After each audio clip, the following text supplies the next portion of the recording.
Hello, everybody, and welcome back to TarHeelIllustrated.com, or, of course, if you're watching on our YouTube channel, Tar Heel Illustrated.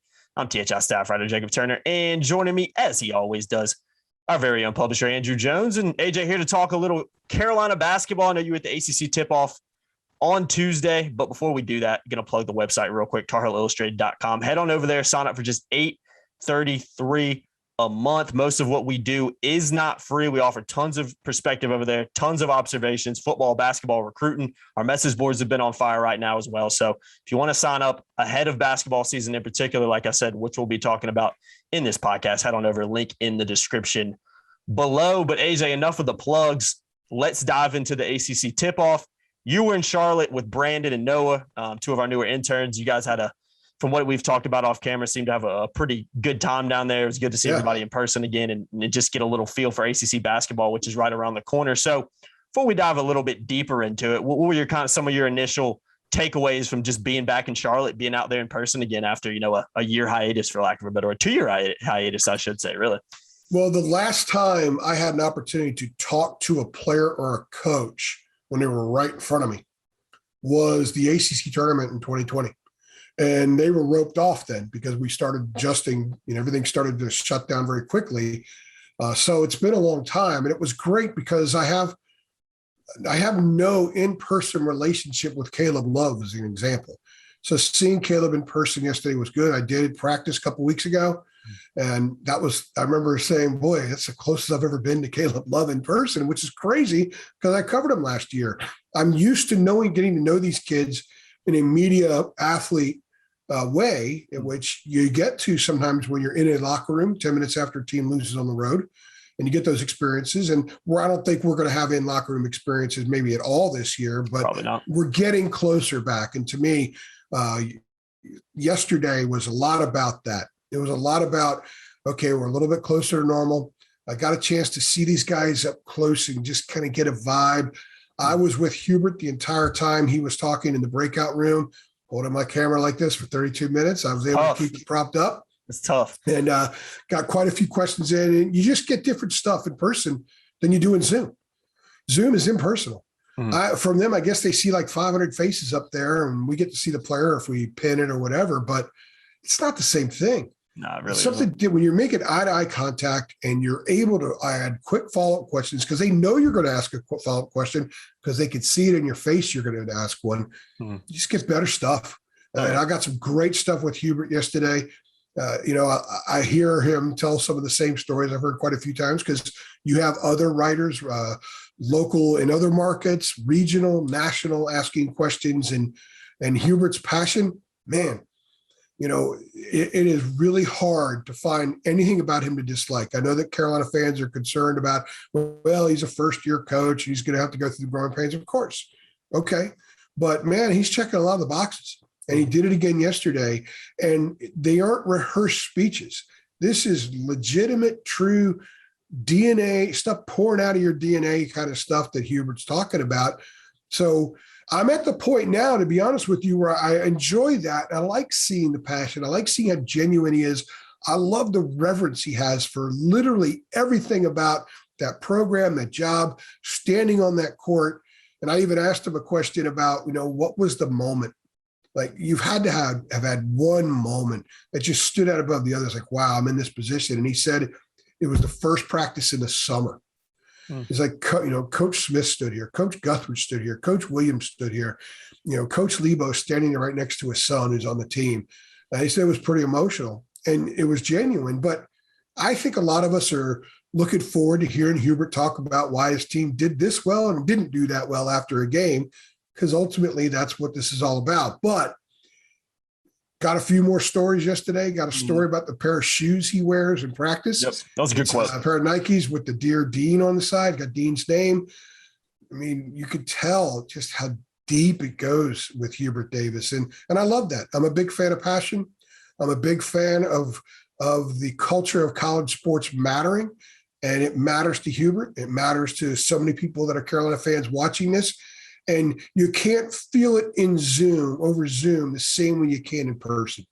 And that was my number one takeaway. And there were a lot. And we could go into a few others, seeing the other coaches. I talked to a few other coaches. I talked to SIDs from other schools. I was kind of going around getting my feel on what's up with the ACC this year. Didn't talk to everybody, but it was great to be there. It was great to see everybody. It was great to see Coach K hugging Boeheim and Buddy Boeheim. And I know that Noah and Brandon look at that like, wow, it's pretty cool. Yeah, got to be. And it was cool because it was normal, and it was fantastic. I really had a good time, and I'm sure the other media that was there had a good time too. Yeah, definitely. I've been to a few of those. Football as well. It's a cool event. You get to be out there and see everybody, players, coaches. It's a very casual kind of event. Usually have some really good food as well. So no, it's an enjoyable experience. They need to fix the Wi-Fi. I'm going to go ahead and call them out on that. We still need to get that fixed, but it was better. It was better yesterday, but man, still better is not great though, right? Yeah. The suctitude of Wi-Fi at ACC tip-offs and kickoffs has become legendary. Yeah. In fact, when I got, people don't want to hear this, but I'll say it for fun anyway. Brett Friedlander, my buddy, hadn't shown up yet. When I got there, they had two power outlet portals on the table, but the part of the table where I had to sit, because a lot of the room was already taken up, couldn't plug in. So I'm like, okay, well, my laptop's gonna be dead by 12:30 today. I went to Steve Phillips, the ACC, and he actually got one set up for us. But I texted Frieda and it said no power portal, so I'll be out of power by 12:30. Of course, you know what his favorite expression is. Oh man, I love it. And but it was actually better yesterday, and it was really good seeing just for people that don't understand, it's like an insulated little universe in the hotel, and it's media and it's coaches and two players from every team. And it's like the coaches can let their guard down. Yeah. They can be who they are. They have conversations with you. Like I said, I talked to a couple of coaches. I'm not going to go into who they were, just having regular conversations, some of whom I've known for a while. And it's just other environments that are more structured. You can't do that. No. And for me, I've been so uber focused on football, ACC football, Carolina football. And we've done some Carolina basketball stuff, obviously, but this really got my juice going for Carolina basketball. We're a month away. And I think the top of the league's going to be pretty good. I think so I'm looking forward to seeing that. Bottom of the league may not be very good. Top of the league's going to be very good. And I do think the Tar Heels will certainly be in right around the top of the league, if not at the top of the league. Definitely. Real quickly, before we maybe talk about Carolina as a team, real quickly before we wrap it up, what about Caleb and Armando? Any takeaways in terms of communication, maturity? Did you see anything different in that respect? Yeah, well, Armando had a great line about the difference between Hubert and Roy. And he said, getting Hubert's like getting a big update on your iPhone. And he went into like all the new modern entities, and Roy's probably, like my phone right here. Yeah, Roy would have probably had no idea what have an AJ phone, which is got to get ramped up a little bit. But I thought it was really interesting. And they're asked these questions a lot. And I do think that the differences are significant to these kids, even though there are not a lot of them. The ones that are different, I think, are significant, and they're very respectful in how they articulate it. And you're right about the maturity. I asked Hubert about Armando's maturity, and really for going back to his freshman year. And you think about it, Armando, I don't think would have been a great guy to have at this event a couple of years ago, because maybe he just wasn't ready. And that's okay, because everyone has to go through their growth process. Everyone has a process, right? I know when I was his age, last thing in the world anybody would ever want does interview me, and I would have been terrible at it. So I have a lot of respect for these kids when they work on refining their off the court stuff. And it ultimately affects them on the court or on the field. And I think that's the case with Armando. I mean, he just carries himself a lot more maturely right now. I think that he's got a bigger vision about things, and it does help. He's also got an NIL deal. So he's not just representing himself and UNC. He's representing, Jimmy Seafood. He's representing people who are saying, okay, we want to attach ourselves to your name, image, and likeness. So if you want to keep that train going, you have to conduct yourself more maturely. And as far as Caleb goes, I was surprised when I saw that he was one of the two players from Carolina, because, Hubert has so much reverence for the way Roy, Dean, and Guthridge did things. You would have thought naturally Leakey would be the guy because he's a senior, right? Bring your older players. Duke, for example, had Joey Baker and Wendell Moore. They got, brought their older players. So Leakey wasn't there. Caleb was there, and my take on this doesn't come to the program at all. It's just my take, that they are in the process of trying to make him the man. Like, you're the point guard, you're an NBA talent. I agree. You got to be the man. This has to be your team in some ways. Yeah. And putting him in that position to be in front of the media, all these cameras, really for the first time, because he never dealt with it a year ago, that's thrusting him forward, saying, okay, let's move you quickly through this process because you need to be one of the spokespeople for this team. You need to speak up when we lose on the road. You need to be one of the guys to talk. In football, when they lose, we get Sam and Jeremiah. Sam Howell and Jeremiah Gilmore. They're the spokesmen. One's for the offense, one for the defense. I think they want Caleb to be that guy too. If you're going to have the ball in your hand and you're the guy that's going to drive to the basket and try to score the winning bucket or kick it out, or you're going to take threes in transition and you think you're a possible first-round pick, and there's a lot of people that think he could be that at the end of this year, then you got to step forward and you got to take the bullets. You got to speak for the team. You've got to be a voice for the team and of the team and to the team. So I think that's part of that process. And I've seen some maturity from him. Now, I don't have the privilege of having been around him in person a year ago. It was from a distance. I was at all the games just about, except the ones that we couldn't cover because of COVID. But I could see a difference, and I appreciate that. And I think that's a pretty shrewd move by Hubert. Yeah, I agree. I was actually talking to my dad a couple of days ago. He was asking me who's going to the ACC tip-off for Carolina, and I was like, I know it'll be Armando, and I was like, I think it'll be Caleb for that exact reason. And I've mentioned it before, but if you go look at some of the videos, practice highlight videos that Carolina's put out over the last few months, there's always seemed to be a clip in there of Hubert talking about Caleb, praising Caleb, giving him a lot of extra motivation. And I do agree with your perspective on that. I think that's what they want. Yeah. And when you look at where his confidence was last year with, his shooting woes and everything else that went down, it's not really a surprise, but I think Hubert knows how important, like you say, Caleb is to this team. So it's not a surprise to me that he was down there in Charlotte for that one. But yeah, but to piggyback on that, my read on Caleb is the power of positivity. Hubert, I think, understands that every kid's got a different button to push. And, Mac has even talked, imagine having that with a football team with all those guys. In basketball, it's got to be hard enough. And I think with Caleb, I get the impression that the power of positivity and the power of responsibility are two things that he feeds off of in a very effective way. So that was part of it as well. And I just think he looked the part today. He looked like, he's a sophomore, but he's at ACC tip-off, and he should be there. And quite frankly, he should. And no disrespect to Leaky at all. I just think that the two guys that they need to hum this season are the two guys that they had there yesterday. Agreed. Definitely agree. Last thing I want to ask you about before we wrap this one up, trying to keep this one a little bit shorter, obviously, but when, from seeing the team practice from, obviously you covered the basketball team last year, covered Hubert, everything that's gone on since then, saw the basketball team practice a couple of weeks ago, then you're in Charlotte on Tuesday. What are your kind of thoughts for looking ahead just a little bit of what this team can be? Do you think this is a team on paper? I know it's early and we've been backfired for football, for lack of a better word, but now, what's your thoughts about this team kind of going into the season? Yeah, I guess. Gotta watch what you say. The different, hold on, but to stay on the football front for a quick second, but what did we say in August? Until North Carolina does it on the football field, it's difficult to project that they will do it on the football field. North Carolina basketball is a different animal. And I know Hubert, this is his first go around as a head coach, but there is a culture in that program. There is a DNA in that program. The Church of Carolina basketball is what the fans celebrate, but these guys that are part of it get it as well. And I think that that's powerful. I've covered Carolina in some capacity for going on my 26th season. Covered Duke for a long time too. They both I loved it when I was covering them both a lot when I was at the Star News and Fox, because I was constantly balancing out both programs in my mind. And they do so many things a similar way because they have very similar cultures. People may not think that, but they really do. One thing works for one program, one thing works for the other program, but there was a lot of common threads there. And I think that those threads are in this program still. Just because Roy retired didn't mean it all went away. And they are surrounded by Carolina juice, man.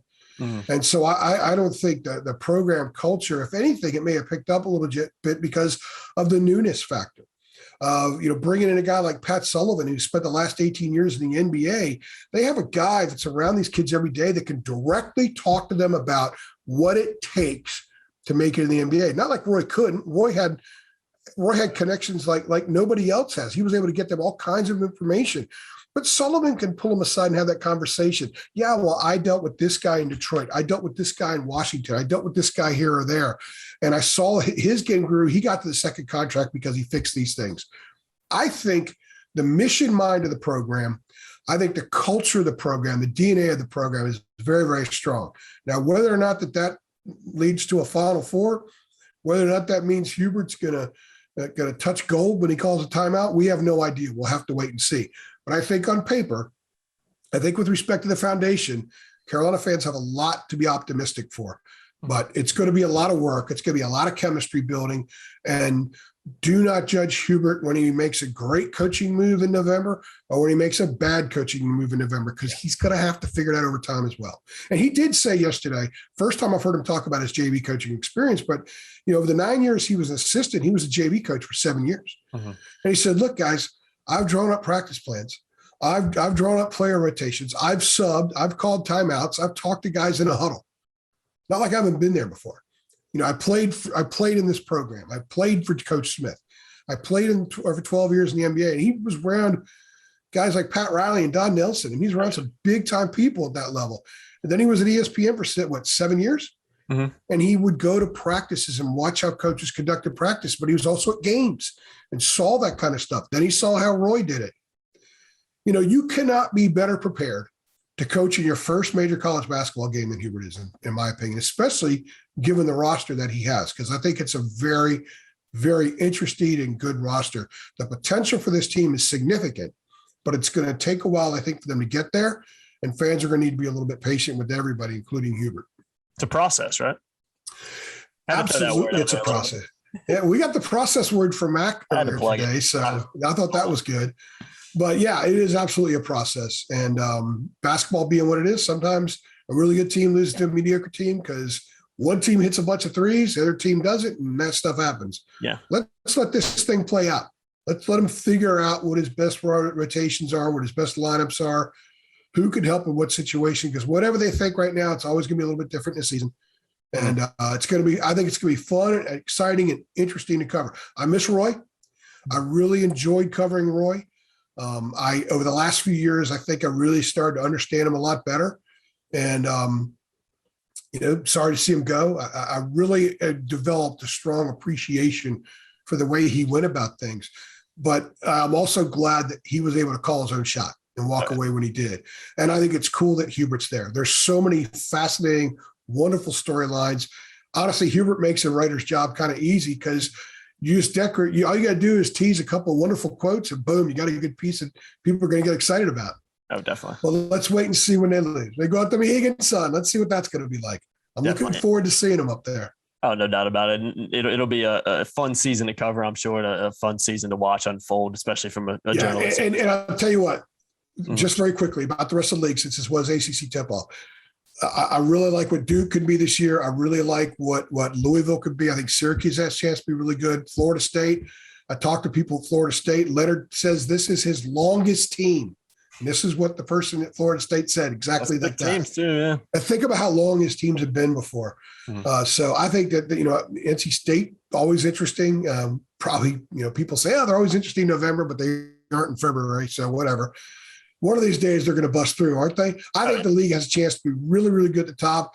Virginia, I talked to a Virginia guy yesterday, and they're like, Tony may be in the NIT this year. So wonderful, wonderful storylines going into the season. Lots of interesting stuff to look ahead to. And I'm looking forward to it. And I know that most people watching are, but they wouldn't be ACC fans. Exactly. No, yeah, I think it's going to be a fun conference season to watch. And like I said earlier, it's going to be a fun season for Carolina fans and people that cover Carolina to follow. So, yeah, looking forward to it. We'll see how things play out. But good stuff, AJ. If you guys want to see the work that, AJ, Brandon, Noah did at the ACC Tipoff, just head on over to TarHillIllustrated.com. Like I said, if you want to be a premium subscriber as well, just sign up for $8.33 a month. Great time to do it. Middle of the football season. Basketball season just right around the corner. Link in the description below. I've been Jacob Turner. He's been Andrew Jones. Like, share, subscribe, hit that notification bell as well, and we'll see you guys in the next one. Thanks.